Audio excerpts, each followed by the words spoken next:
Welcome into I Said What I Said. I'm Brad McKay. That's Tyson Gentry. This is the college football betting episode that we have for you this weekend. Week 5, loaded slate. Tyson and I broke everything down. If you're wondering before you start making wagers about what to expect, the primetime stuff, anything in the state of college football, go check out the previous show that we did. But Tyson, man, we're excited for this one. We should have some good things to wager on.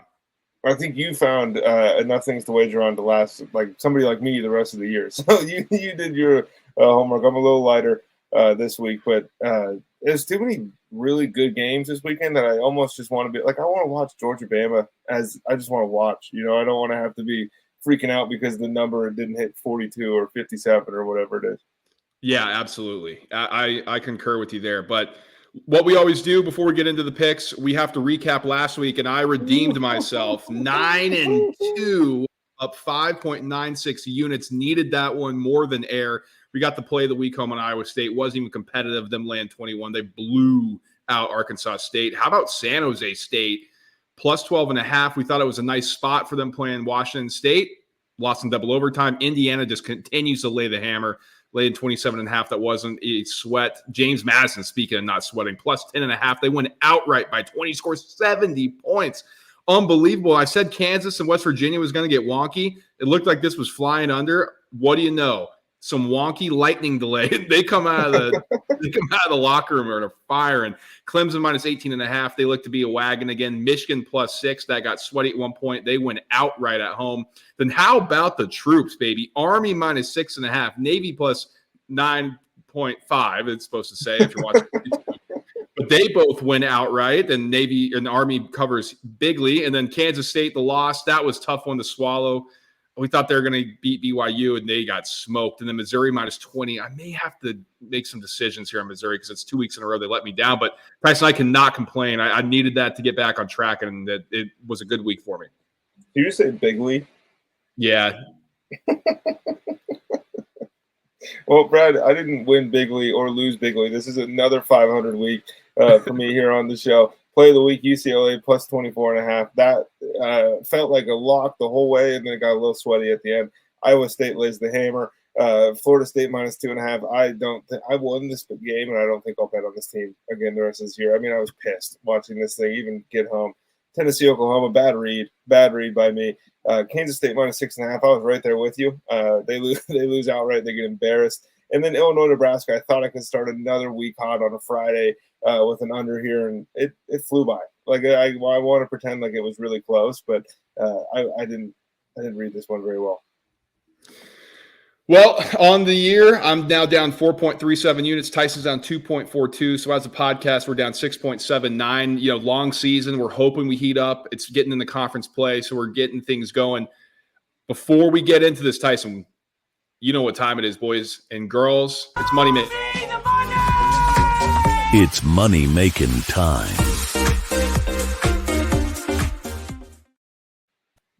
All right. Week 5, here we come. I have a loaded card. Tyson went a little bit more conservative, so we'll balance this thing out. I'm going to start with my play of the week here. I'm laying at Georgia money line minus 115 here on DraftKings. We broke this down in our previous episode. You just kind of throw everything out here. I know a lot of people like the home dog here in Alabama. This to me feels like it's a classic Georgia, we're going to put our nuts on the table type of thing. I think Carson Beck can take advantage of a leaky secondary from Alabama. To me, this feels like a spot where Georgia lays the wood. They go into Tuscaloosa. They pull off the upset. They prove they're the top dogs. That's my reasoning for this one. It really feels like a nobody believes in us Kirby Smart game, doesn't it? You see the flag behind Brad, people. You've heard us talk about it. You heard me on the preview show this week. My play of the week, Penn State Nittany Lions, minus 17.5. I'm playing this thing. I think that they're going to cruise this week. I've been big on Illinois to start this season here. I like them. I like them a lot, but I love this Penn State team. Brad, we got some All-Americans I think that people are going to be introduced to or maybe reintroduced to on Saturday. I love your confidence. That's making me confident as well. I'm hoping that the boys lay. I mean, man, a lot of people are liking Illinois, Tyson. It's pretty telling that this is a huge number here. So I'm hoping you're right on your play of the week. My next one, I'm taking Nebraska -10 at -110 on MGM. Power ratings wise, there's a couple interesting things here for Purdue. 12.25, -10.55 on the other. I just think Purdue is horrible, man. I do not think this is a good team. Nebraska gets an extra day after playing Illinois on Friday night.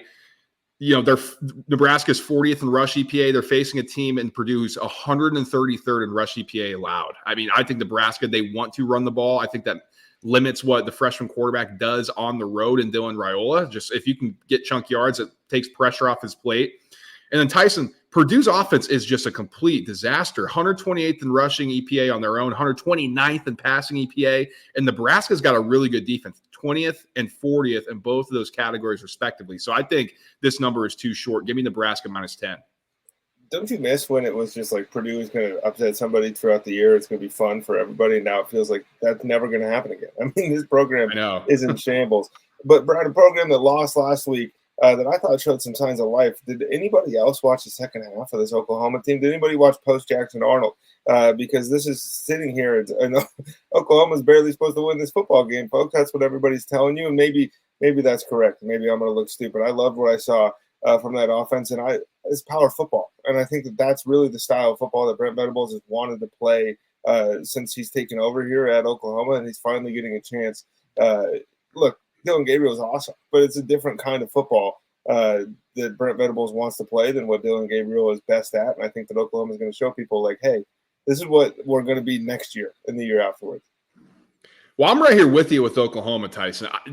I mean, this is a good Oklahoma defense. Like, we know Venables is going to be good in dialing things up. Now, I know they were home and they were facing Nico, first big road test for him last week, but they stifled that Tennessee offense. I mean, don't get it twisted. I mean, they were struggling. And now you're going to face an Auburn offense who has been horrendous this season. I mean, they got quarterback issues. Hugh Freeze is getting called out by his old QBs. He's calling out his own QBs. Are we sure they're going to be able to score points here? And I'm looking at this. Oklahoma's defense, Tyson, 14th in EPA per rush, 23rd in EPA per pass. That's going up against an Auburn team who can't run the ball at all, 109th in EPA per rush, and passing it, you're 71st. I don't know how they move it here. Now, Jordan Hare, it's always a tough place to play. Oklahoma has to go on the road, but, how do you stop that? Or how can you limit the damage? The freshman quarterback, Michael Hawkins, maybe it's a big spot for him. Well, let's just run the football. Auburn's 109th in EPA per rush on the defensive side. Oklahoma's 34th when they run the football in EPA. So I think this, to me, screams, let's play great defense. Let's not make mistakes. Let's run the football. And I think Oklahoma comes out with a win. So I'm on it money line, -108 in DraftKings with you. We might have a little Michigan Junior on our hands here. Brad, I saw what you did last week with the service academies, and I just wanted to get involved a little bit. I wanted to give the other one some love. Air Force to go on the road here against Wyoming -3.5. I still maintain that maybe Wyoming they're just as bad as we thought they were, is kind of the overwhelming sentiment that I've gotten every time I've watched this team play. Air Force is maybe a little bit more focused on which conference they're going to be playing in a year from now. So I do $30 million to keep around Air Force and UNLV is crazy money. But I do think Air Force goes on the road this week. They are, to me, they are a step above all of the other service academies as far as actual year-over-year football performance goes, and I think that this is just another example of that.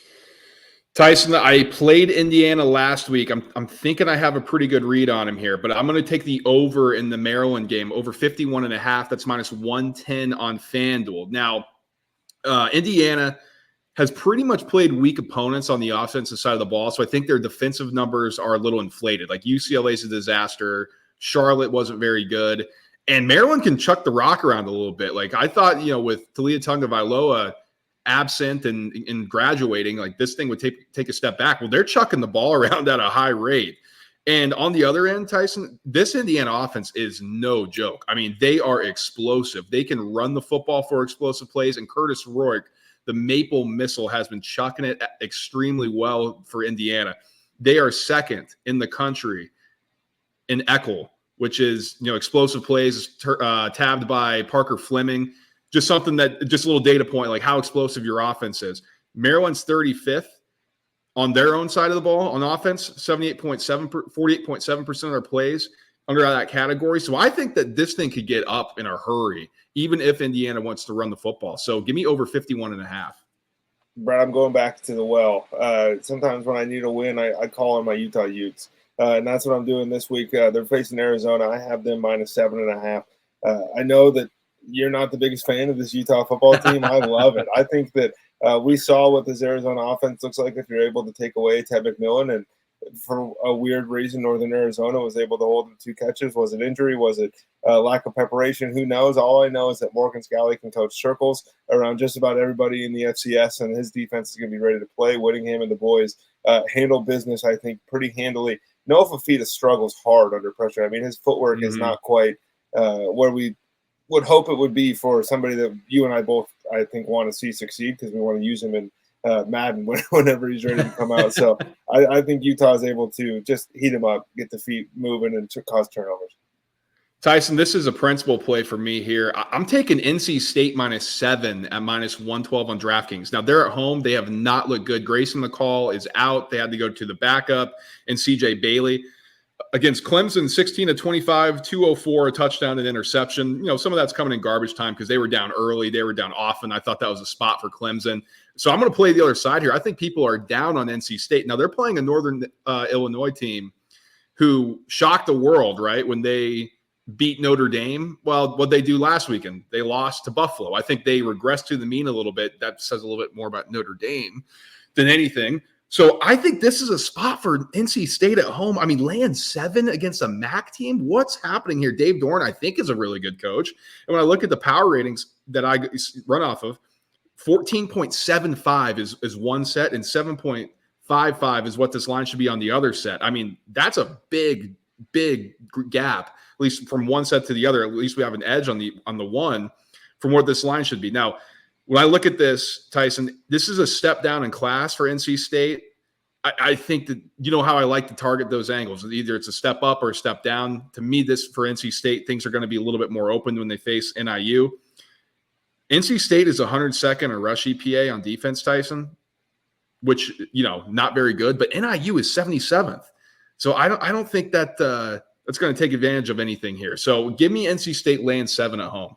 I thought we were quitting NC State together. I did too, but this was a group this may effort. be the last one. Brad, one thing I promise I'm going to keep playing these guys. I'm going with the over in the South Alabama LSU game here to close out my ticket for the weekend. LSU can't stop anybody. Harold Perkins Jr. hasn't been fantastic this year. He's done, torn ACL, right? We saw the pass rush finally come alive towards the end of that UCLA game, but South Alabama's offense is good. And I think that if they can hang around we saw LSU struggle to put away Nicholls State and even fall behind in that game. So I expect South Alabama to score points, and I expect LSU to out-athlete them on the other end. I think this might be a Nussmeier 5-touchdown game, and we're celebrating sometime in the third quarter. Yeah, this almost made my card. I think this could be a late ad. Tyson will tell you if I do add it or not, where you can find that later. But if this is your first time tuning in, normally I have more plays than Tyson, so I'm going to kind of bunch these together and get his thoughts on my plays. It's been pretty funny, and I like to hear his point of view on my plays as well. So let's go down. Let me bunch these together here, and let me get this. So Tyson, I'm curious your thought on this one. I'll just throw this one out there, and then I'll bunch a couple more. But I'm going to play Oklahoma State +5 against Kansas State. Now, it's -110 on DraftKings. Power ratings wise says this should be, on one set should be 7.25 and the other +1.55. So a big gap in between that. So it's, which one do you trust a little bit more? I just think Oklahoma State, this is a classic Gundy spot, man. Like when they're favorites, it's always like, they kind of let you down. But when they're underdogs, they kind of turn this thing up. Kansas State, I am scared about it because I think they're just going to go. I mean, speaking of Michigan, are they just going to go Avery Johnson 30 rushes a game and throw the ball 5 times? I mean, that's where they should be at, I think. But Oklahoma State, they're 45th in rushing EPA versus Kansas State 27th. But Tyson, I think that's a little paper tigery. I mean, BYU ran all over Kansas State when they needed to. And then now Ollie Gordon, when's his breakout going to be? It's got to come. Then Kansas State, their rush EPA 19th. Oklahoma State's okay at stopping at 48th. I know that's with the Utah game factored in. So, was that just one bad game? Was it not? That signals to me low scoring. I'll take the points in this one. Yeah, I'd love this. I think this is a Gundy spot. I thought about putting Oklahoma State money line, and I chickened out. a little bit today when I was at the book placing these things. But I do think Oklahoma State covers this number. Okay, I like that thought. 2 overs here, Tyson. I'm taking South Florida Tulane over 62.5. That's minus 105 on MGM. Now, both these teams have horrendous defenses. I mean, UCF gives up explosive plays, 69th in Eckel, 42.1%. Tulane's 102nd, 50% of the categorized in this Eckel rate. I mean, their secondary is atrocious. I think South Florida has a ways to go with passing, but they've also played Alabama. They played Miami. They played good teams. This is a step down in class when they face this Tulane secondary, who's 99th in the country in terms of EPA per pass defended. Then Tulane can throw the ball around on their own. 53rd in pass EPA against a secondary in South Florida who's given up 114th. Like, this could be explosive plays all over the place. And Tyson, my other one here, this one scares me. So I want to know your thought on this. I'm taking Colorado UCF over 62. That's minus 112 on DraftKings. Now, this is why it scares me. It's because UCF wants to run the football, and with this new clock in college football, it's the ball's in play and this thing keeps running. But I'm pushing back on my own butt here because I'm saying UCF is second in rush EPA, sixth in pass EPA, facing a defense in Colorado. It's 51st and 45th. Now, it's not a huge gap, but that to me says that UCF is going to be able to move the football here. Now, UCF's also first in Eckel rate, 76.2% of their plays are categorized in that against a defense in Colorado that's 73rd. So I do think while we're running, there's going to be some explosive plays here. And on the flip side, Colorado, 58th in EPA per pass. I think the ceiling can be higher if they can protect Shedeur Sanders, find the receivers, and UCF may be 55th in EPA per pass defended, but holy smokes, TCU lit them apart and ripped them open with their pass game. I think Colorado has a higher ceiling. So I think we're going to see points in this one. What do you think about both those plays? Well, this one was the one that I was looking at, but Brad, I was looking at the under because I think UCF might just sit on this football for as much as they can. But you do bring up a good point. Like, they could, as you always say, like, explosives can be running plays too. And so when we talk about over sometimes, UCF has a chance to take a couple of these to the house. And as far as Tulane's defense goes, I'm always good with counting the over. Whoever they're playing is going to score more than you expect. I'll do a one-off here just quickly. I don't have much to say on this. I'm taking Fresno State UNLV over 49.5. Quarterback. Well, minus 115 on FanDuel. Now, here's the thing, Tyson. So I in our Discord, Tyson will tell you about it later, ladies and gentlemen, but I heard the news. It was late night I'm here in Phoenix, so I was like, oh my God, the books aren't going to react to this. So I just smashed Fresno State thinking I'd get CLV. I did at one point, and then people started looking into the backup here. Haj Malik Williams from the Campbell Camels. UNLV is ecstatic that this guy's taken over for Matthew Sluka. For all intents and purposes, this offense is going to be more explosive for UNLV. He's a better passer. Sluka was completing less than 50% of his passes. I mean, you got their big play threat on the outside who's like celebrating. This is going to happen. I think this is a rally the troop spot for UNLV. Then on the other side, Fresno State's a good offense. And I know UNLV's got pretty good defense on their side of the ball, but this is a conference matchup. I think both these teams are going to be locked in. Fresno State's going to be ready to go. Mikey Keene, their quarterback, he transferred out of UNLV. I mean, he's going to be locked in, ready to go. So I'm just got to take this. I think this is too low on the reaction from the quarterback change. This is such a college football moment where UNLV's offense is going to look awesome. It's just going to look so much better than it has. I love this. Okay, I'm going to classify these as gross plays, Tyson, that I think you're going to get mad at me for. But the first one's going to be, I'm taking App State plus 3.5, minus 112 on DraftKings, facing the Liberty team who has done nothing but underwhelmed. Now, power ratings, plus 4.75 should be the line on one, but plus 0.85 is the line on the other. And that's with App State looking horrendous the past 2 weeks. That's eye-opening to me. Now, App State does absolutely nothing good on offense or defense based on their EPA allowed. But why, if that's the case, Tyson, why is this line 3.5 against the Liberty team that was like the darlings coming in? This stinks to me. This is something like, oh, Vegas knows. I know that's like, we try to take advantage of that stuff because, you know, we look into our own plays and try to beat the books. But like, what are they seeing here that I'm not? So I'm going to take App State out of principle on that. The other one, Memphis got embarrassed against Navy last week. I'm going to lay it minus 25.5 at home, facing a Middle Tennessee State team that's just horrendous. Now, that's minus 110 on FanDuel. Tyson, this to me feels like a classic Memphis smashes their opponent spot. Dudes, that's beneath them. Like, they're just going to come out and put up like 70 points in this one. Now, the reason why I think that can happen, Memphis is 38th in EPA per rush, 63rd in EPA per pass, going up against a defense of Middle Tennessee State that is 112th in EPA per rush on defense and 133rd in EPA per pass. That is not a good recipe here. And if you need points quick to cover this number, how about facing a Middle Tennessee State team that's 130th in Eckel? I mean, my God, we could just see explosives all over the place. And it's not like Middle Tennessee is going to score. I mean, 115th in EPA per pass. That's the only thing that can take advantage of Memphis, who's 92nd in EPA per pass on defense. So give me Memphis here. What's your thoughts on those two, what I call gross games? I mean, Middle Tennessee State, and they suck. So I'm down with that. This is totally a Memphis game that gets somebody like Mario Anderson drafted a round before he should go, and then everybody's frustrated with him in the NFL. But dude, Liberty has done nothing but underwhelm. They've also done nothing but win games, and 3.5 is not quite enough for me to jump on that with it. Yeah, that's scary. That is scary. Oh man, Tyson. I know.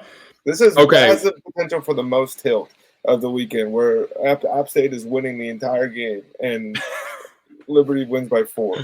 And that's how Liberty's done it too. It's been insane. I know. I can picture myself just losing it. Last one, for getting to the late ones here. I'll go through this one quickly. This is a classic principal play for me. Bowling Green -9.5, -112 on FanDuel. They played Penn State. They played Texas A&M. They look good against them. They're stepping down in class now. I mean, they're facing an Old Dominion team who stinks, in my opinion. I mean, their offense is horrendous.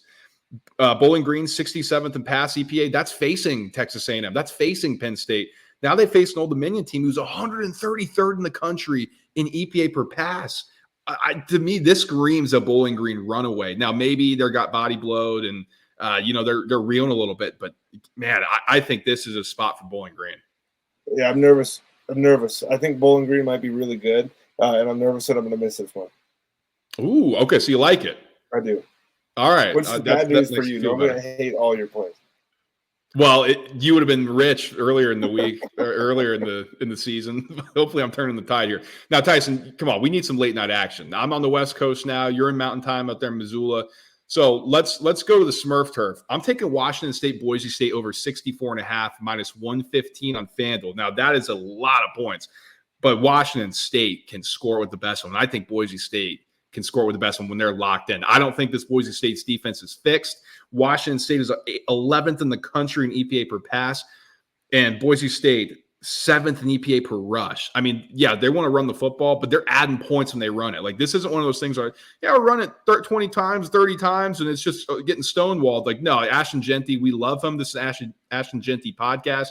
I think he could go crazy and get his name back in the Heisman Trophy conversation here. So I like this. A lot of points galore in this one.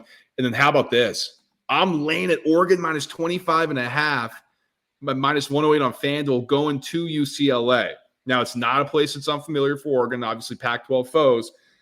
The power ratings say I'm crazy. It's 6.7 points off here, but Oregon's coming off a bye after they had smashed Oregon State. Looked like they had their mojo back a little bit. We think Dan Lanning's a really good coach. Now he gets time to prep for this UCLA team who had to go to LSU. I know they don't have a great defense, but that's a step up for UCLA. Now they got to face an Oregon team who people are calling a national championship contender. This is a bad spot for UCLA for me. And Tyson, Oregon, they're 14th in EPA per rush, 16th in EPA per pass, facing a defense at 66th and 80th in those categories. I don't think UCLA is going to be able to score the ball on the other side. This Oregon defense has been very solid. So I think this is a statement game for Oregon where they run it up. I hope so. I haven't seen it from them yet to be comfortable with a number this big. UCLA is not a good team, I don't think, but this Oregon was so slow to start the year, and they found it against Oregon State. But in my dumb brain, it's been long enough since that game that I'm reverting back to what I do remember, which is them losing me money. Dude, Washington State, Boise State would be over 75.5 probably with the old clock rules. Oh yeah, especially with what time it's at. I think that we might get 7 overtimes here, people. Oh, I'm hoping so. All right, so it sounds like we're in agreement on some stuff, though. It sounds like we're kind of reading the board the same way. Yeah, I think anytime that you don't bet SMU or really any other Texas State schools, I'm with you. Yeah, I've left them off the card. I went to the Oklahoma State schools this time. There you go. Yes, welcome. Yeah, seriously. All right, tell them where, if we add anything, I don't know if I should be adding anything, but I probably will at some point. But where can they find our plays? In the Discord app. Group name is I Said What I Said. You could have ran up some primetime player props with Brad and I tonight. We're at 3 in a row. We're going to try to get through all the way to 6 by the end. By the next time you guys hear our voices, we'll have won 6 primetime props in a row. Those are only posted in the Discord. We have a ton of stuff in there. I mean, baseball season is just wrapping up, but that means the playoffs are here, baby. And so get your playoff baseball and get your October in. And yeah, just commiserate with us when we get hooked or whatever else on some of these parlays. I'm still mad as a whatever, but yeah. So join the Discord; it's fun. I promise. Yeah, it's a good time in there. And stay connected with us, like, subscribe, and share the show. If you're not a big gambler, but you want to listen to what we say, breaking stuff down, we have that for you. Every time early in the week, we talk NFL, we talk college, we give you our perspective on what's going on in the world of football on both professional and the amateur side of things. But if you are a gambler, if you like this, we got NFL coming for you. That's coming out later. So make sure to stay tuned. That's why you got to stay subscribed. Talk to you guys then. Peace.